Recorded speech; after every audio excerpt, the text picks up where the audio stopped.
Well, hello, good morning, everyone. First of all, let me introduce myself. Hi, I'm Indriana Devi with my NPM number 2021 2220992. And today we're gonna be talking about assessment. And before we get into the material, I'm gonna say thank you to the Honorable Ms. Matty for giving us the opportunity to present our material. And for the material, it's gonna be delivered by a few of my friends. There's Farhan Adhitya, Shofi Santana, and Nisha Anugrah. And I believe that you guys are already familiar with the word of assessment. So that's just basically the things that the students do that given by the teacher, and in the end of something.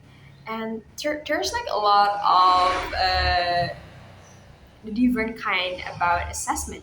But now we're gonna be talking about some few materials.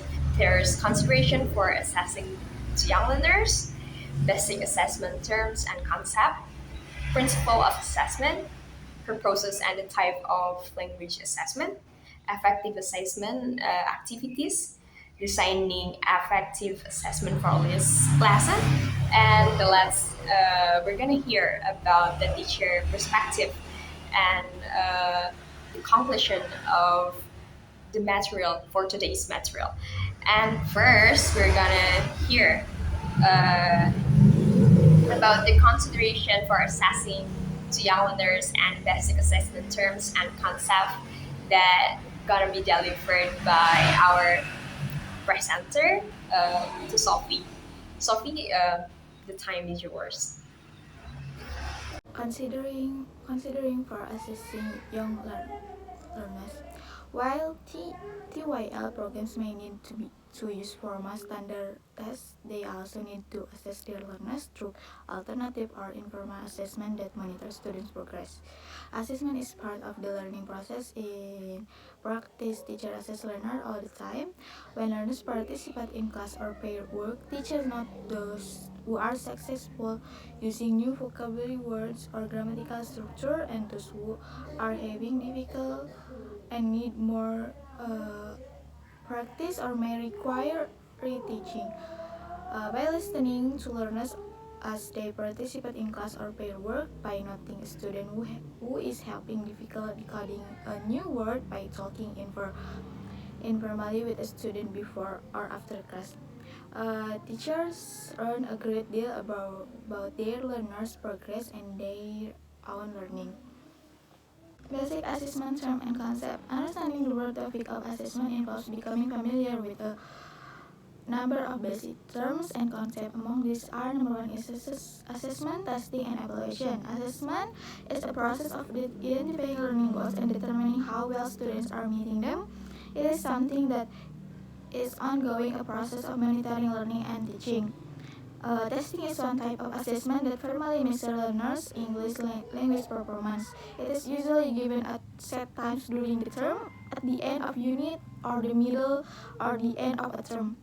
Evaluation involves the use of test score or assessment for some kind decision making. If, if often involves the gathering information to determine the extent which a language program that meet its goals. A, a comprehensive or ideal assessment system consists of all three assessment, testing, and evaluation. Help number one is learners to know how they are progressing. Number two is teacher to know how effective the instruction is. Number three is administrator to know how well the program is making progress toward program goals. The last is funders to see the result of their investment. The second is informal and formal assessment. As teacher, we assess our learners informally more often than we might think. We look over the shoulder of two students engaged in completing an exercise to see how they are doing. We provide brave comments like "good job" or "want to try this again." When our learners are speaking and we write on their papers, praising their efforts and making suggestions for improvement. Formal assessment, however, is less frequent. There are systematic ways that we gauge students' achievement. Number three is formative and summative assessment. The primary purpose of classroom-based assessment is to provide teacher and program with information to help in making decisions.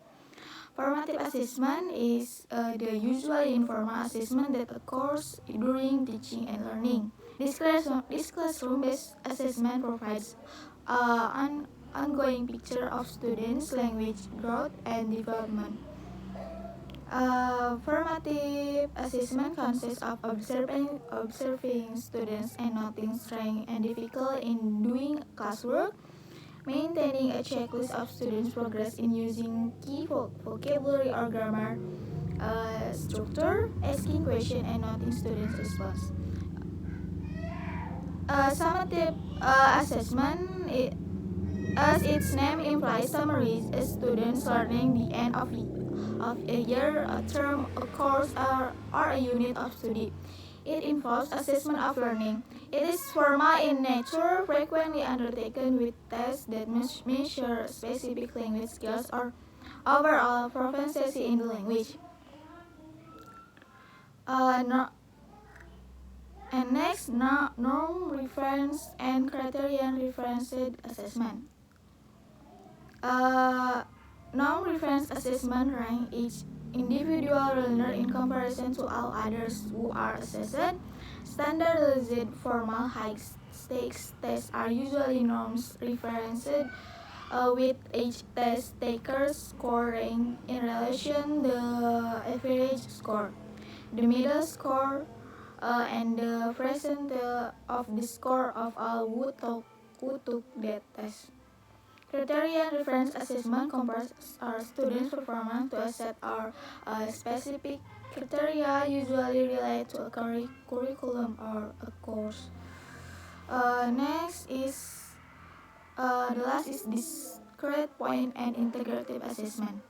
Discrete point assessment focus are on individual items such as particular word or grammatical structure. Is isolation rather than meaningful context. Many paper and pencil or computer-based tests for young learners will be discrete point tests involving multiple choice items or filling in blanks as evidence that children have learned a particular vocabulary word or grammatical. Integrated assessment is a more holistic approach to assessing learners' knowledge and skill, involving the four language skills of listening, speaking, reading, and writing through the use interactive activities such as chants, songs, games, role plays, writing tasks, or project.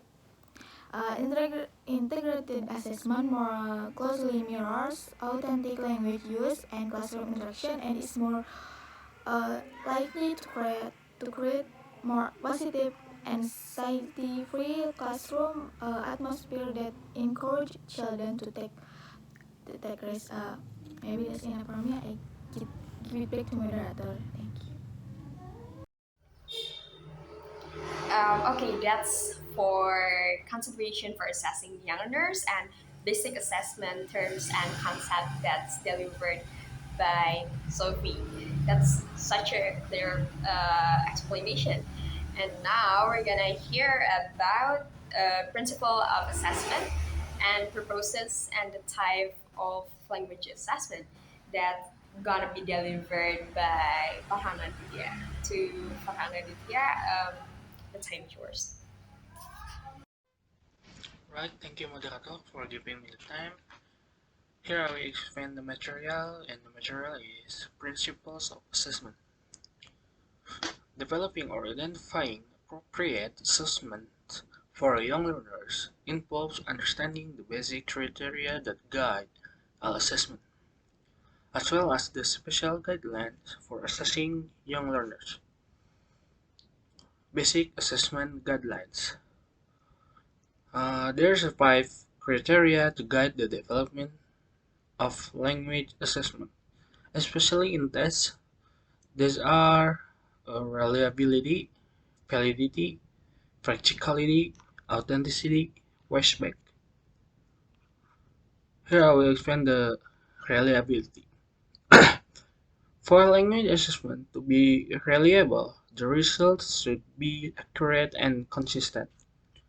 According to Bachman, 1990, page 25, reliability has to do with the consistency of measures across different times, test forms, raters, and other characteristics of the measurement context. Students should receive the same score on the assessment if it is given on the next day or if it is scored by two different raters. If students who demonstrate the same basic proficiency in listening or reading in class score very differently on an assessment, then that the assessment's reliability is questionable. If two teachers score a student writing or speaking with a very different score, then reliability is also a problem. It may be the direction were unclear or the scoring criteria were confusing. Validity. For a language assessment to be valid, the decision made by the test must be meaningful, appropriate, and useful. It also has to assess what it purports to assess. If a test is assessing children's ability to talk about what they did over the weekend or to read a short text about zoo or farm animals, then we need to be sure that the task is the appropriate level for the children and that they are not being asked to use language or content that they haven't encountered. Practicality. An assessment task is practical if needed resources, or including time and place, are available for the assessment task.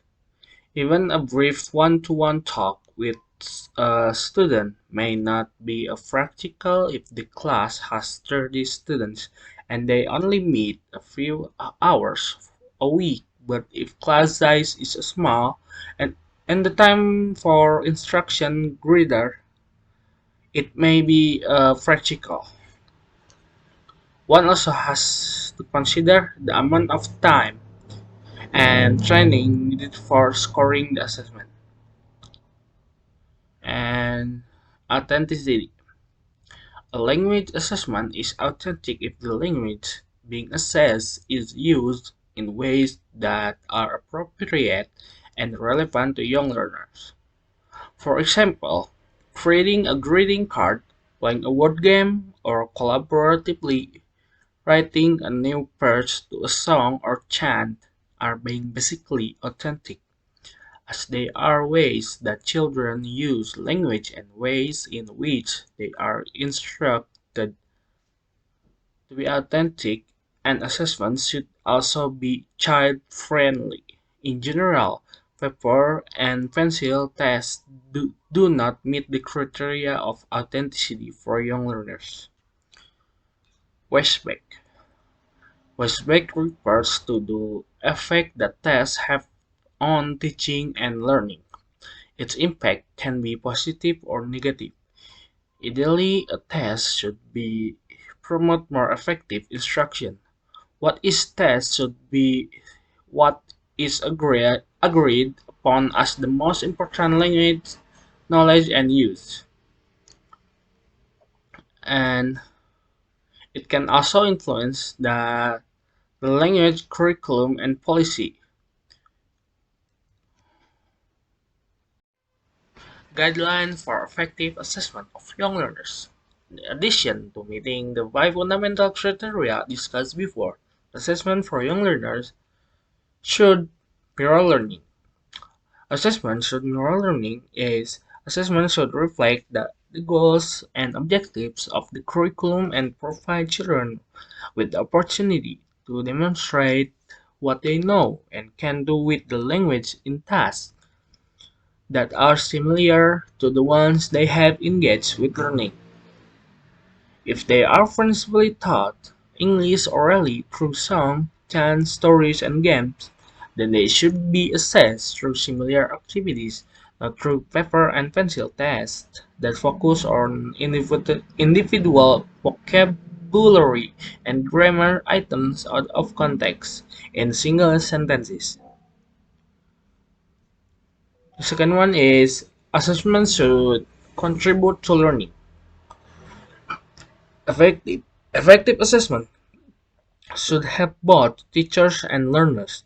It should it should provide information to learners on their progress in learning English. The result of homework or class assignment can make students aware of their progress and help them to become more independent learners. It also provides teachers with information on which to base subsequent instruction, especially modification they are needed for some or all students. The third one is assessment should motivate learners and build learner confidence. Assessment in children's language learning as part of their early experience can influence whether or not pupils choose to continue learning the foreign language or whether they lose interest and motivation. Cameron 2001. With formal testing, especially through standardized tests, students are understandably anxious about their performance, but much assessment takes place routinely in class instruction and on homework assignments. This assessment needed to encourage learners and provide them with ways of demonstrating what they know. Award of prize for learner performance in oral or written tasks can help learners become more confident and provide much needed motivation. Sticker or rewards can also be used to motivate young learners and acknowledge their accomplishment. The fourth one is assessment should include a variety of techniques for learners' different intelligence and learning style. Many standardized tests focus on linguistic, logical, mathematical, and spatial intelligence, which prevent many learners with other learning style or intelligence from demonstrating their language ability. These tests also tend to focus on individual language skill, listening, speaking, reading, and writing. Thought in real life, we tend to use several of these at once. We need to make sure that assessment provides our learners with the opportunity to demonstrate their diverse skills and abilities. Just as students have multiple opportunities to learn to speak, read, and write English, they should also be provided with multiple opportunities to demonstrate their progress in applying the knowledge, skills, and strategies they have used in their learning. The fifth one is assessment should allow all learners to experience success while providing advanced learning opportunities to demonstrate their proficiency. Assessment, like teaching, often focuses on the middle students without providing opportunities for those who are above or below that middle to demonstrate what they know and they are able to do with English. This as teaching needs to provide differentiation of tasks for different learners so those assessment. The sixth one is assessment should be contextualized and reflect relevant tasks and language for young learners. Too often, quizzes and tests ask students to respond to a set of items that are not thematically related or relevant to their lives. To increase the authenticity of assessment and encourage young learners to relate both learning and assessment to their life, assessment should provide an integrated set of items focuses on a central theme that is relevant to the young learners. The language assessed should be language that children would use in their real lives. Good tests items should reflect and use familiar tasks and activities that are used in instruction. The topics, text type, language function, in listening, speaking, reading, and writing, and the conditions should match what has been used in classroom instruction. And the seventh one is assessment should take place over time. In order to provide evidence of growth, assessment should not be thought of as occurring only occasionally or of times when important tests are given. Instead, it should occur over time to provide longitudinal evidence growth. Portfolios, observational checklists using dates, and homework notebooks can all be used to collect that evidence.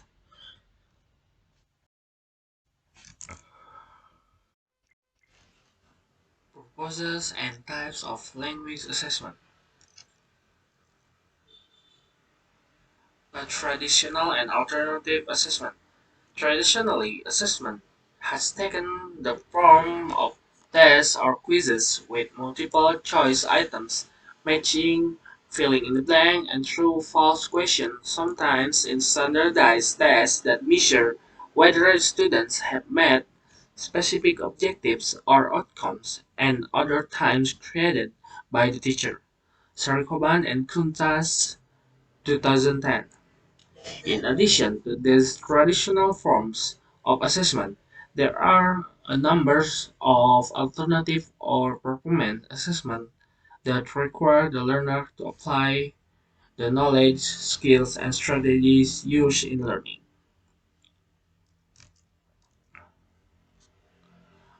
Purposes and types of formal tests.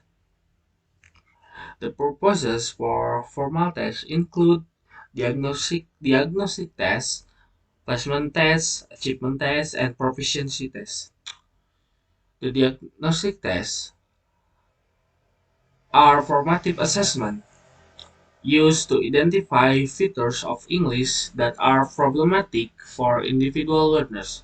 They might consist of a brief speaking test to identify particular sounds that are difficult for the students to pronounce or writing sample that can be used to identify areas that need to be addressed. These are not commonly used with very young learners or every young learners unless a student demonstrates ongoing difficulties. Placement tests. Placement tests are usually repurposed achievements or proficiency tests that are used to determine the right language level for placement.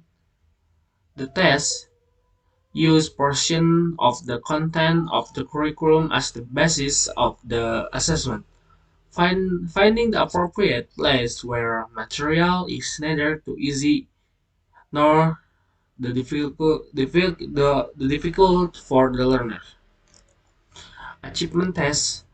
Achievement tests are usually what both teachers and students think of when they think of tests. They are curriculum based. They measure learning of the specific content of unit or course.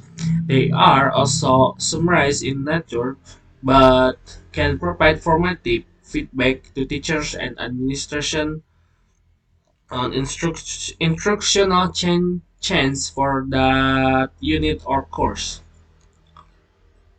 Proficiency test. Unlike an achievement test, which tests mastery of a curriculum, a proficiency test provides an overall picture of a student's English language ability. It is almost always summative and referenced. Usually, a proficiency test provides in overall scores and sub-scores on each section of the test. The results of all these formal student assessments are used by teachers in monitoring their performance and by administration in evaluating teachers on programs. They are also frequently used as part of an overall evaluation of an institution, purposes and types of alternative of performance assessment. Alternative to traditional assessment for young learners include observation, conference and oral interviews, story or text retellings, writing samples, projects, portfolios, other performance, self or peer assessment. Alright, the first one is observation. Incidental observation of classroom learning, McKay 2006, also known as kid watching, occurs all the time in a young learner classroom. According to Puckett and Black 2000, during story time, for example, the teacher scans the listeners for facial expression and body language and listen for verbal responses indicative of enjoyment, language development, and comprehension. You can observe young learners as they engage in pair work, draft an email, engage in shared reading, or work individually or collaboratively on projects. Such observation are helpful when you are interested in finding out whether your students have the know how needed to complete a certain task or whether they can help themselves while dealing with the challenges posed by a language learning activity, or to see if they have the strategy comprehend essential for completing certain tasks. By observing how your student resolve the challenges presented by the acts of speaking, reading, or writing in second language. You can learn the extent of their student strategy competence and ascertain what type of help would benefit language learners. The second is conference and oral interviews. During writing conference, when teachers talk with individual students about their drafts, giving guidance or revising them, it is also possible to note children's ability to communicate their ideas effectively in English. Since oral language development is usually the focus of UIL programs, especially for very young learners, it is important to provide opportunities for students to demonstrate their progress in listening and speaking. Simple questions during independent reading such as why did you choose the book or can you tell me about a part that you really like can provide information on a child's oral language development. The third one is story or text retelling.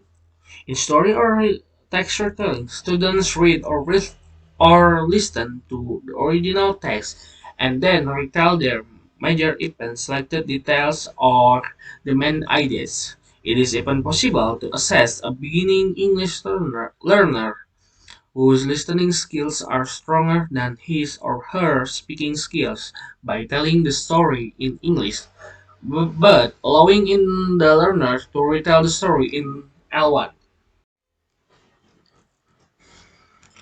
The fourth one is writing samples. This writing sample can be assessed and placed in a student portfolio. Students can also be asked to self-assess their writings by using smiley faces or numbers of star for beginners. There is a checklist and when appropriate through a sentence or short paragraphs. The fifth one is projects. Projects may include creating poster, drawings, students' books, charts, or role plays, and may be undertaken individually or in groups. They are often an excellent integrated assessment since they usually involve the use of the foreign language skill, especially when they are developed collaboratively. Even individual written projects usually require some type of oral presentation. The sixth one is portfolios. Portfolios is a purposeful collection of student works that documents a student effort, progress, and achievements over time. Portfolios may include drawings, writings, posters, journal entries, craft items, photographs, or videotapes of projects or participation in role plays or readers' theater. They can be used for both formative and summative assessment. For formative purposes, during the term, learners can be invited to present their portfolio to parents as a demonstration of their progress. They can also select one item they are particularly proud of to present to a small group of peers. The second one is other performances. Role plays, oral reports, and demonstration also offer opportunities to gauge learners' speaking proficiency. Students can be asked to play the part of the character in a story, give a brief report of their group's project, or demonstrate something they know how to do. This can also be audio tape or video tape to preserve their performances. The audio tapes or video tapes can be part of the student opera portfolios. Self or peer assessment. Although young learners can participate in self-assessment or in assessing each other if care has been taken to provide a structure for the comments. Pairing children who work well together will also help to establish appropriate cooperation. Learners younger than 8 years old are not likely to be able to reflect on their performance, or if they do, they are likely to be overly optimistic about their own learning. But their ability to self-reflect and self-assess improves around age 8.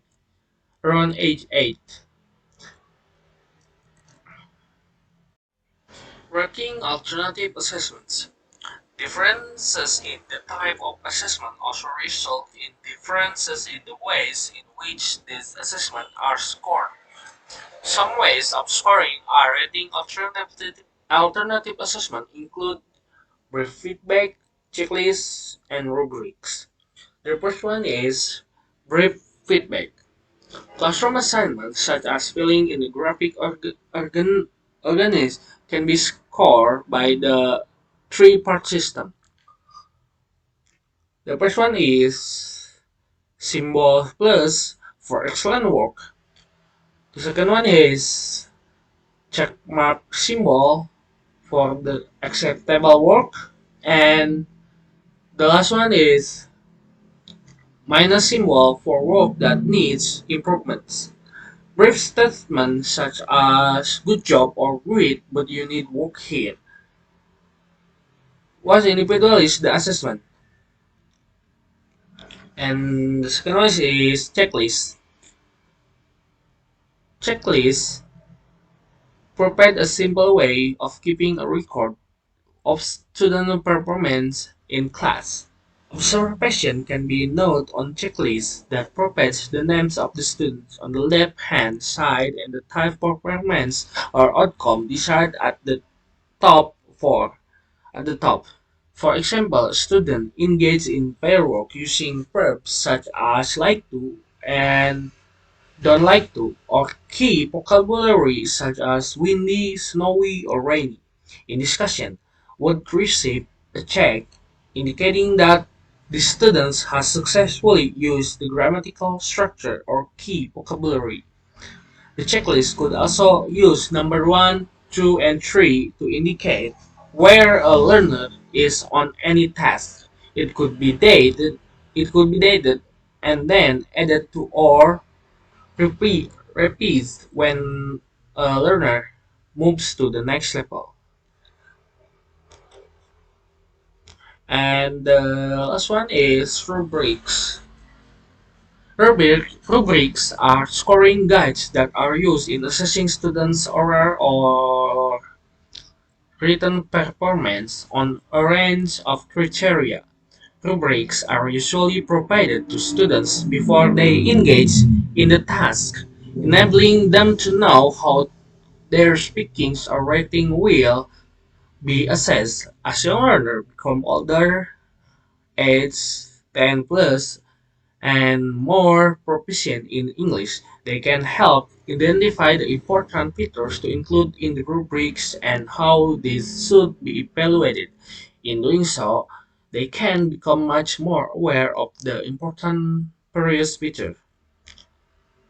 There are two types of scoring rubrics, holistic and analytic.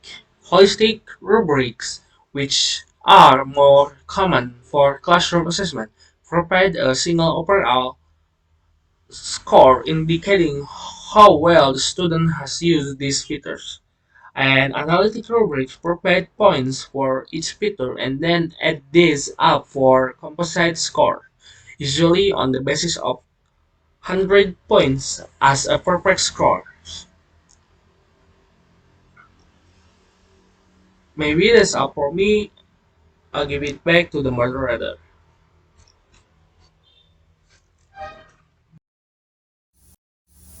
Okay, guys, now we're jump into the conclusion. So, we can conclude from today's material. We have to consider to assessing the young learners. These are include their age and overall development, the degree of the focus on oral skill in the classroom, the type of activities used in teaching learning, the goals of the program, and approach to teaching and learning. And also, we have to understand the broader topic of assessment involved in becoming familiar with the number of basic terms and concepts. Here are assessment, testing, evaluation, informal and formal assessment, formative and summative assessment, criteria and norm difference tests, integrative and disintegrate point tests, enters fundamental criteria to guide the development of language assessment.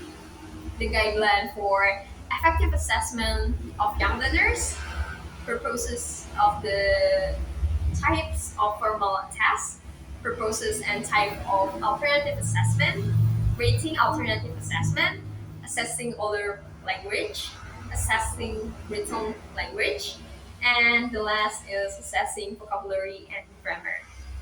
So that's for the conclusion.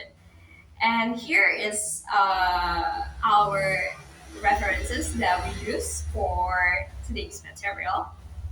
We use from this book. And last, we're coming into the Q&A, also closing session. So if you guys have some question related into our material or there's maybe some unclear explanation that we got, you can. And last, I want to say thank you for you all there really watch my videos and our videos. See you in our next video. Bye guys. Don't forget to drop the question on the box.